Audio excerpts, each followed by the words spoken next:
आज हम carbon edits compound series का लेक्चर नंबर 3 अपलोड कर रहे हैं। इससे पहले हम लेक्चर 1 लेक्चर 2 चैनल पे अपलोड कर चुके हैं, जिसमें कार्बन एडिट्स कंपाउंड्स के basics and single double triple bonded compounds के बारे में सम बेसिक नॉलेज है। अगर आप उसको देखना चाहते हैं आप चैनल पे जाकर ज़रूर देखें।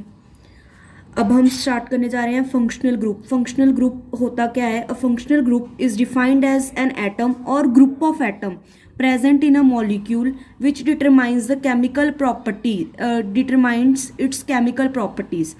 फंक्शनल ग्रुप क्या होता है? जिसकी वजह से जो ऑर्गेनिक कंपाउंड है हम उसकी कैसी प्रॉपर्टीज़ होंगी केमिकल कि वो रिएक्ट करने के बाद क्या देगा बाय प्रोडक्ट, ये चीज़ों का पता कर सकते हैं। जैसे हमने पहले पढ़ा था पिछले लेक्चर में कि एल्केन एल्केन के बारे में पढ़ा था, जिसमें हमने फर्स्ट उसका बेसिक सा एलिमेंट CH4 एल्केन, इसे हम एल्केन का पढ़ा था जिसे हम मीथेन कह रहे थे। अगर हम मीथेन में से एक H हटाकर यानी कि CH3 के साथ कोई भी हिट्रो एटम, इसे हम हिट्रो एटम कहते हैं, जैसे क्लोरीन लगा दें या फिर ब्रोमीन लगा दें या फिर OH लगा दें या फिर CH3COOH लगा दें या फिर CH3CHO लगा दें, ये सभी फंक्शनल ग्रुप्स हैं। मतलब इससे इनकी प्रॉपर्टीज़ चेंज हो जाती हैं, इसकी केमिकल प्रॉपर्टीज़ चेंज हो जाती हैं। अब ये हैं क्या है मैं आपको बताती हूँ। जो ये CH3 हैं एंड CH3 हैं, इन्हें हेलो एल्केन्स या फिर हम हेलो एल्केन्स भी कहते हैं हम इसे, या एल्काइल हैलाइड्स भी कहते हैं, एल्काइल हैलाइड्स। आप सभी को वैसे पता होगा कि जो ग्रुप नंबर 17 होता है हमारे पीरियोडिक टेबल का, आपने सभी ने पढ़ रखा होगा ये 9th में या कभी बेसिक क्लास में अपनी। पीरियोडिक टेबल में जो ग्रुप नंबर 17 होता है उसके elements fluorine, chlorine, bromine, iodine होते हैं, जिन्हें हम हेलोजन्स कहते हैं। इनकी प्रेजेंस के वजह से ही इन्हें हेलो एल्केन्स या फिर एल्काइल हैलाइड्स कहा जाता है। जब हमने यहाँ से एक H रिमूव करके क्लोरीन या ब्रोमीन लगा दिया है तो एक फंक्शनल ग्रुप जो है ये हमारा बन गया है। इसे क्लोरीन ब्रोमीन को हम फंक्शनल ग्रुप कहते हैं ऑर्गेनिक केमिस्ट्री में। तो जो CH3 है, अब मैं आपको बताती हूँ। हेलो मतलब जो भी हेलोजन लगा हुआ है वो उसका नाम पहले देना है, फिर आपने एल्केन का नाम दे देना है। हेलोजन कौन सा है? क्लोरीन, सो इसे कहेंगे क्लोरो। उसके बाद एल्केन, जो भी एल्केन लगा हुआ है आगे क्लोरो। जैसे एल्केन कौन सा लगा हुआ है? CH3, इसे हम क्या कह रहे थे? मीथेन, सो क्लोरोमीथेन।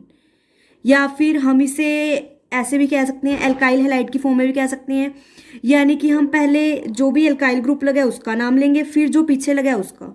हैलाइड कौन सा है? क्लोराइड। एल्काइल कौन सा है? मिथाइल, क्योंकि इसे हम मीथेन कह रहे थे, मिथाइल क्लोराइड भी इसे कहते हैं, क्लोराइड।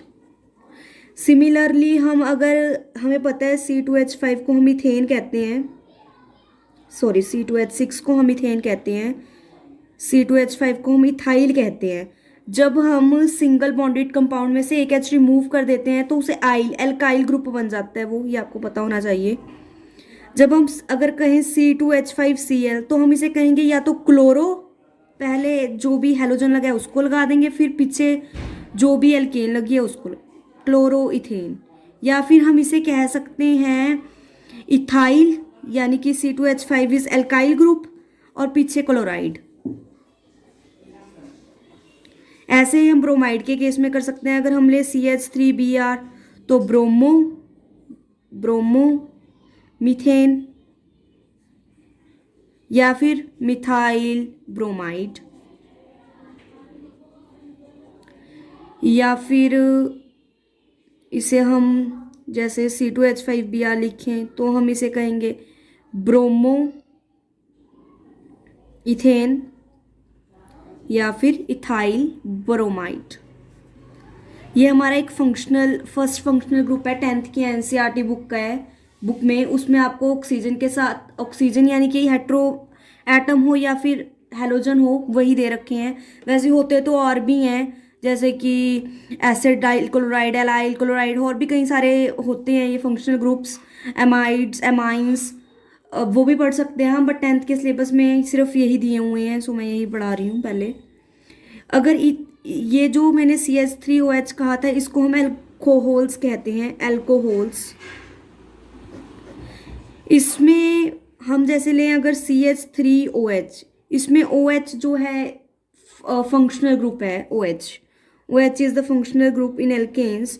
तो अगर हम CH3OH लें तो हम कहेंगे मिथ। मिथ क्यों कह रहे हैं? क्योंकि मिथेन कहेंगे, मिथेन ऑल। मिथेन क्यों कह रहे हैं? क्योंकि CH3 ग्रुप लगा है। ऑल क्यों कह रहे हैं? अगर OH लगा हो तो पीछे ऑल लगाते हैं, एल्कोहल्स के केस में पीछे ऑल लगाते हैं। अगर हम बात करें C2H5OH की, तो इसमें 2 कार्बन्स हैं, तो इथेन, और एल्कोहल ग्रुप लगा हुआ है तो ओल, इथेनॉल बन गया। अगर हम 3 कार्बन्स वाली कार्बन्स के ग्रुप की बात करें, C2H7OH, इसे हम कह देंगे प्रोपेनॉल। 3 कार्बन्स वाले एल्केन को हम प्रोपेन कह रहे थे। एक हाइड्रोजन हटा दिया तो प्रोपाइल एल्काइल ग्रुप बन जाता है। अगर OH लगा दिया तो ऑल लग जाता है, एल्कोहल, ये प्रोपेनॉल बन गया। इसके बाद हम पढ़ेंगे एल्डिहाइड्स। एल्डेहाइड, इसका फंक्शनल ग्रुप है CHO। इसमें हम पीछे, जैसे हमने इसमें पीछे ओल लगाया है, इसमें हम लगाते हैं अल। जैसे अगर है HCHO, इसमें एक कार्बन है और CHO ग्रुप लगा है तो मीथेनॉल,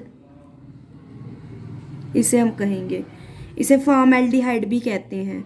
या फिर अगर हम बात करें 2 कार्बन्स के केस में,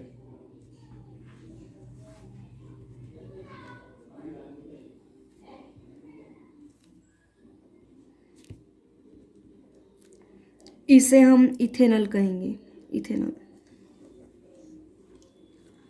इथेनॉल कहते हैं इसे हम। इसके बाद हम कीटोन्स की बात कर लेते हैं।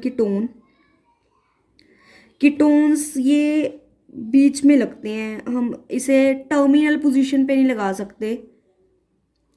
इसमें हम ओन यूज करते हैं, जैसे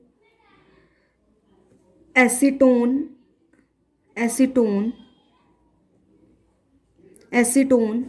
CH3CO, इसे हम कहते हैं एसीटोन या फिर प्रोपेनॉन।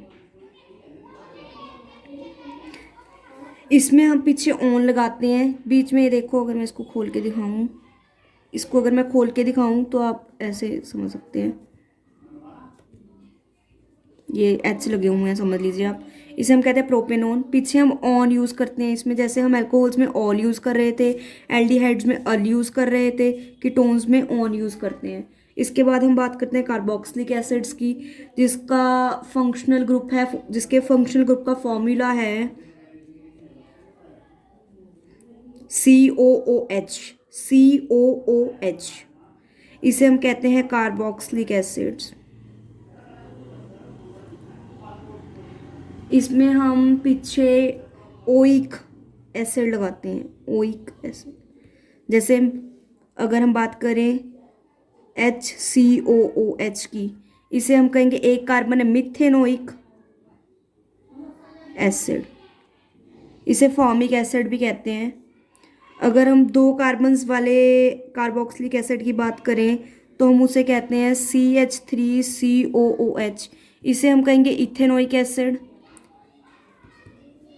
और इसे एसिटिक एसिड भी कहते हैं, acetic acid, this is also known as acetic acid. इसमें 2 कार्बन हैं, इसलिए हम इसे इथेन कह रहे हैं। कार्बोक्सिलिक ग्रुप लगा हुआ है ये वाला OOH वाला, इसलिए इसे हम ओइक एसिड लगा रहे हैं।